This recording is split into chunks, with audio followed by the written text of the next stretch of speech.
Colin, creo que tienes algo en mente. Claro que sí. Los llevaré rápidamente porque tenemos más material para exponer. Les diré las cosas que tomaron lugar entre 1973 a 1975. Este ha sido hasta este punto la última vez que el pueblo de Dios tuvo la oportunidad de experimentar un reavivamiento y reforma en la iglesia adventista del séptimo día. Fue el segundo intento de Dios en esta iglesia. 1888 fue la primera vez que hizo un gran esfuerzo para redirigir a su pueblo a un verdadero reavivamiento y reforma. Dios está ansioso porque eso ocurra. Recuerden que en aquel entonces el pueblo de Dios se apartó del mensaje precioso de Cristo nuestra justicia, declarando que era antinomianismo, es decir, que la ley ya no era necesaria ni suficiente. Escuchen, hermanos y hermanas, nosotros no somos legalistas y tampoco somos antinomianistas, sino que colocamos juntos tanto la ley como el evangelio, enlazándolos juntos, como Dios lo hace en su palabra, y así fue como se presentó otra vez en 1973. Yo recién me había convertido en el presidente del Departamento de Psicología de la Universidad de la Unión de Columbia. Me emocionó saber que, por primera vez en mi vida, tendría el privilegio de asistir al menos a un buen número de sesiones del concilio anual de ese año, puesto que la Universidad de Columbia estaba bastante cerca de donde estaba la conferencia general. Y en cada rato libre de dar clases, estaba allí escuchando. No sé cómo describir esas sensaciones eléctricas que tuve al escuchar al pastor Pearson al hacer su gran llamado a un reavivamiento y reforma en la iglesia adventista del séptimo día.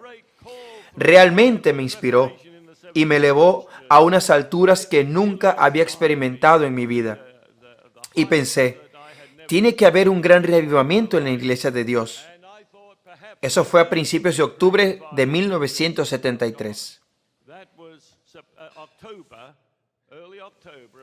Estas palabras tuvieron una gran significancia en aquel tiempo.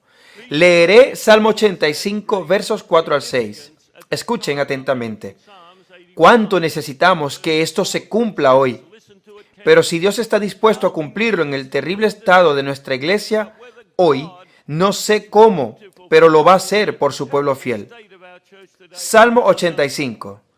Restáuranos, oh Dios, de nuestra salvación, y haz cesar tu ira sobre nosotros. ¿Estarás enojado contra nosotros para siempre? ¿Extenderás tu ira de generación en generación? ¿No volverás a darnos vida para que tu pueblo se regocije en ti?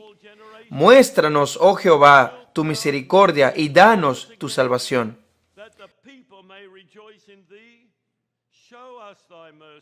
Yo oro por eso hoy, que Dios en su gran misericordia, de alguna manera, nos lleve a un reavivamiento que es absolutamente esencial para finalizar la obra de Dios. Y eso comienza con cada uno de nosotros, todos los que escuchan y ven esta presentación.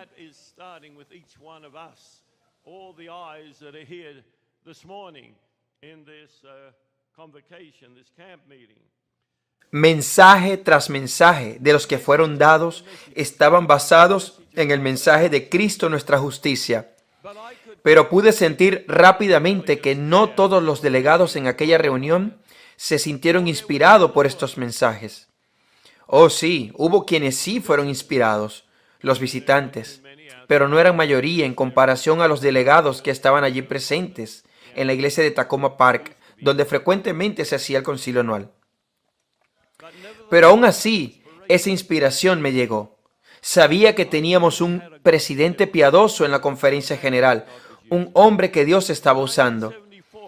En el 74, era entonces presidente de la Universidad de la Unión de Columbia y por lo tanto me convertí automáticamente en delegado y miembro votante del concilio anual, que en ese año se realizó en la Universidad de Loma Linda, y tomé muy seriamente la responsabilidad y en múltiples de oportunidades estuve ante el micrófono para expresar la preocupación de mi corazón por las cosas que estaban ocurriendo en nuestra iglesia.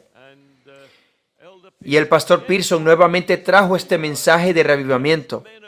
Eligió hombres de Dios para tener los devocionales matutinos, cuyo énfasis era ese mismo tema. Nunca olvidaré la presentación hecha por el pastor Frazee, el jefe de Wildwood en aquel entonces. El pastor Frazee dio una maravillosa presentación. Sin embargo, quedé en shock cuando el pastor de mi unión vino poco tiempo después a mí diciendo: ¿qué hace Pearson trayendo a ese rebelde para que nos hable? Yo le respondí: pastor, lo que dijo fue maravilloso. Su mensaje tocó mi corazón esta mañana. Él dijo: sí, pero él es un rebelde. Ahora, entiendan que yo tenía una muy buena relación con mi presidente de unión.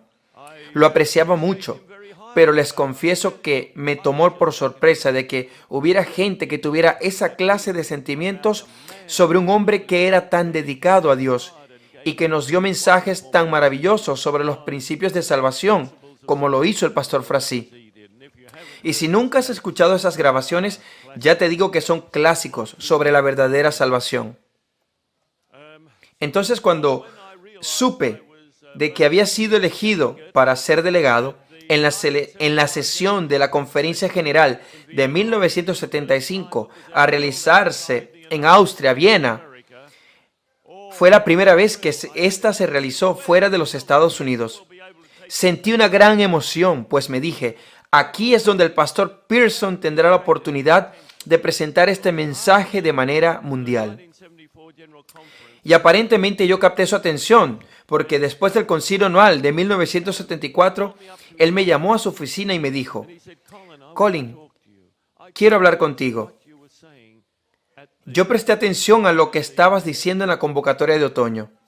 Y también agregó: si tú continúas en esa línea, sé que la Universidad de la Unión de Columbia estará en buenas manos. Eso fue lo que él me dijo. Yo estaba en shock. No me había dado cuenta que él había prestado atención.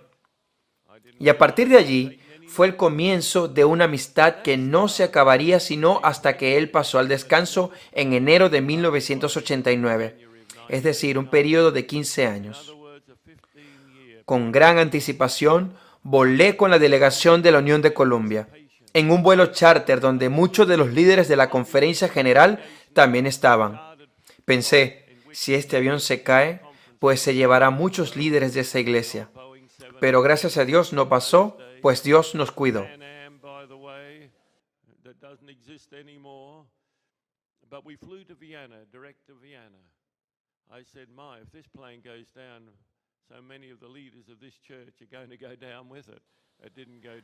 Pero rápidamente en esa sesión supe que el reavivamiento y reforma no tendrían lugar. Fue una sesión trágica, y los europeos fueron en gran parte los culpables de ello. Me enfermé de tanto hablar con los delegados europeos, especialmente los delegados alemanes. Decían: nosotros no somos la iglesia americana. Les dije: escuchen, yo tampoco soy americano. La hermana White quizás era ciudadana americana. Eso no tiene nada que ver con el asunto del espíritu de profecía. El hecho es que Dios la eligió como su agente para presentarnos los hermosos mensajes que nos ayudarán en el camino al reino celestial. Pero puede que haya hablado con un hombre sordo que no podía oír una palabra. Ellos estaban determinados y desafortunadamente, o al menos se volvió un infortunio, cuando la primera edición del libro Elena de White en Europa se publicó, que el pastor D.A. Delafield cuidadosamente redactó sobre los 2 años que la hermana White vivió en Europa, esperando que fuese una bendición y que les ayudara a comprender y creer de manera completa en el espíritu de profecía. El artista que hizo la portada del libro colocó doble borde de amarillo a verde en la foto de Elena de White. Y los europeos dijeron: esto es idolatría, porque colocaron halos alrededor de la hermana White.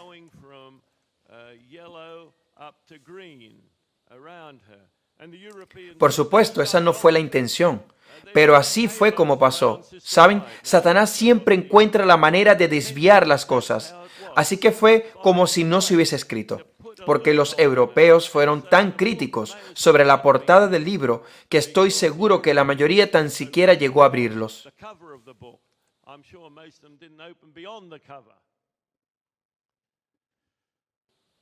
Después, mi hermano y yo, con el pastor Burnside, estuvimos predicando en Carolina del Norte, en la iglesia de Hendersonville, en 1985, 10 años después de aquella sesión.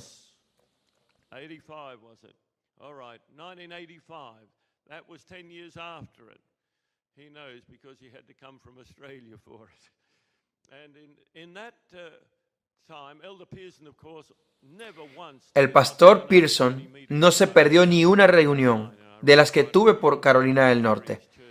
Llevé a cabo algunas reuniones en la iglesia de allí, así que un día nos invitó a un almuerzo en su casa.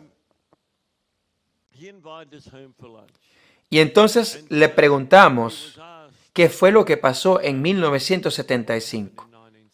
Teníamos curiosidad acerca de lo que el pastor Pearson pensaba. Hizo una simple declaración. Ni el clérigo ni el laicado estaba preparado para ese reavivamiento y reforma. ¡Qué tragedia! Yo espero que el laicado y el clérigo que están viendo esta presentación estén listos para el reavivamiento y reforma en la Iglesia Adventista del Séptimo Día. Y si no lo estás, pídele a Dios que te dé ese espíritu de reavivamiento y reforma. Yo le pregunté una segunda vez, en otra ocasión, y él vino y me dijo, Colin, sí, esto tomará mucho tiempo, tendrás que esperar. Por supuesto, no la hubo para él porque él murió poco tiempo después. Pero toda vez que estuve allí en Carolina del Norte, él me invitó a su hogar o íbamos a una barra de ensaladas donde pudiéramos conversar. Nunca vino a Washington sin antes avisarme y decirme, Colin, voy a Washington. ¿Existe la posibilidad de vernos, aunque sea una vez, y conversar?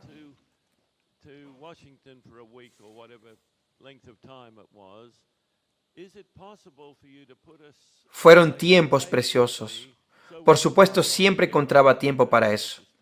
A veces venía 2 veces al año, por una semana o 10 días. Debo decirles que aprendí mucho sobre el pastor Pearson.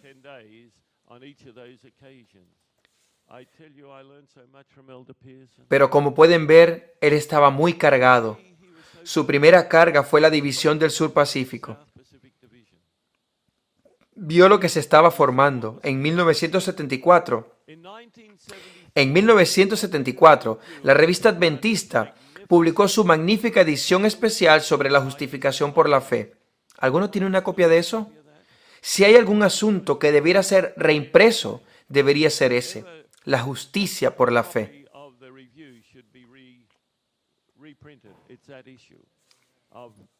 Fue solo unas semanas después de que recibí una llamada frenética del pastor Kenneth Wood, el editor de lo que se llamó The Review and Herald en aquel entonces. Me dijo, Colin, ¿puedes venir y pasar un par de horas con nosotros? Simplemente no podemos entender lo que está sucediendo en Australia. Claro que yo fui con ellos. Estaba Herbert Douglas, el doctor Herbert Douglas, en aquel entonces editor asociado de la Review and Herald, y yo llevé conmigo al doctor Blanco, mi decano académico. Los 4 nos sentamos juntos por 2 horas, conversando acerca de lo que estaba pasando en Australia. Él dijo, creo que conozco todos los sellos que se producen en Australia, dijo, pero me están bombardeando con cartas de odio por ese tema de la justicia por la fe. Dijo, casi todos vienen del Pacífico Sur. Y dijo que casi todos vienen de ministros y presidentes de conferencias. Eso fue en 1974. Eso es lo que ocurría en la división del Sur Pacífico. No es de extrañar el caos en el que están hoy. Bueno, nos adentramos a la situación. ¿Cómo podía actuar él? ¿Cómo podía manejarla? Le dije, por supuesto, no debes retractarte sobre este mensaje, Ken. Debes continuar publicando estos temas. No le prestes atención a la división australoasiática. Así era como se llamaban entonces. No les prestes atención. Publica el mensaje. Y él decidió hacerlo. Eso acabaría en casi siendo forzado a renunciar después de 6 años, pero lo hizo. Era un hombre de Dios. Él avanzó.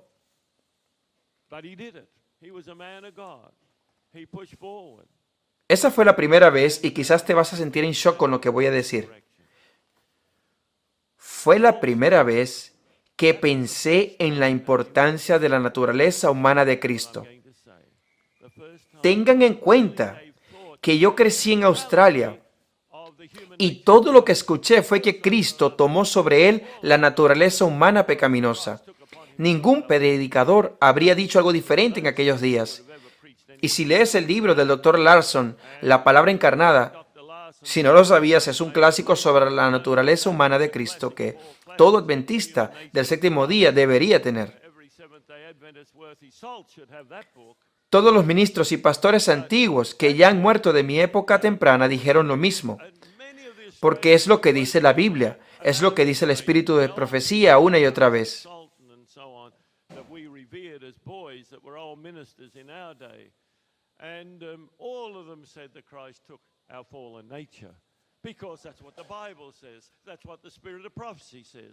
Así que hubo esfuerzos por avanzar en este tema importante. Y durante los diálogos con el pastor Ken, dijo, ¿saben? El verdadero asunto básico en la justicia por la fe es la naturaleza humana de Cristo. Es decir, que tomó nuestra naturaleza caída. Por supuesto, yo estaba de acuerdo con él, de que Cristo tomó nuestra naturaleza caída, porque con eso crecí. Nunca lo estudié, ¿saben? Cuando estamos en unísono con otras personas, tendemos a no estudiar las cosas.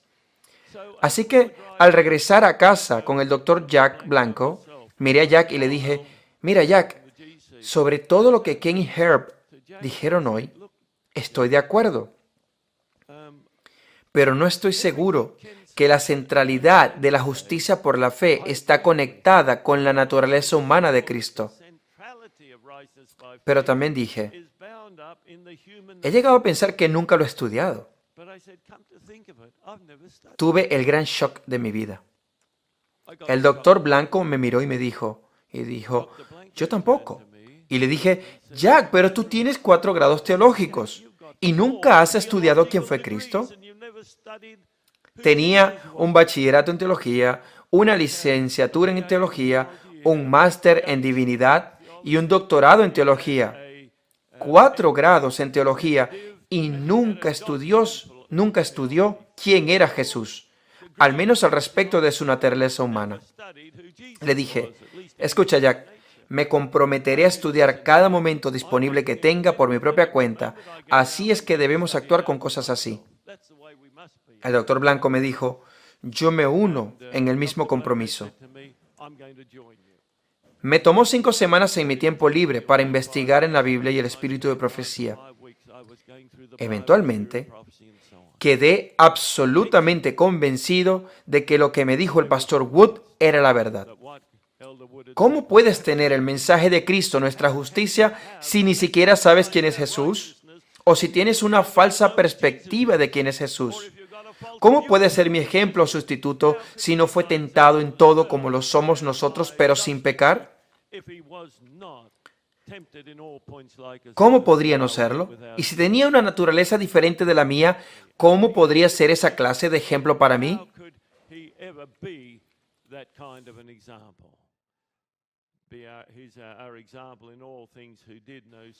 ¡Qué gran revelación! Recuerdo ese gran día. Fue un almuerzo en viernes. Terminé más o menos en la mañana. La oficina del doctor Blanco estaba al lado de la mía, pero había una puerta contigua entre las dos. No tuvimos que salir por el pasillo. Podíamos sencillamente entrar internamente. Y ese viernes le dije, Jack, he estado estudiando como dije que lo haría, sobre la naturaleza de Cristo, y quiero decirte lo que he descubierto. El pastor Kenneth Wood estaba absolutamente en lo correcto. El asunto en cuestión es quién fue Jesús como nuestro Salvador. Nunca olvidaré la mirada del doctor Blanco viéndome con ese brillo en sus ojos, diciéndome, Colin, yo he estado estudiando también y he llegado a la misma conclusión. Puedo decirles que fue otro de esos momentos eléctricos de mi vida, saber que mi decano académico había llegado a la misma convicción sobre la naturaleza humana de Cristo. Nos arrodillamos en su oficina y agradecimos a Dios y nos regocijamos de que el Señor nos hubiese guiado a esa hermosa verdad. Hermanos y hermanas, debemos investigar. Por eso es que las herejías entran a nuestra iglesia. Y no te plantes y digas, no creo. Mejor es que averigües por qué no crees. Bien, lo dejaré hasta aquí por el momento, pero por supuesto esto no es el fin de esta historia.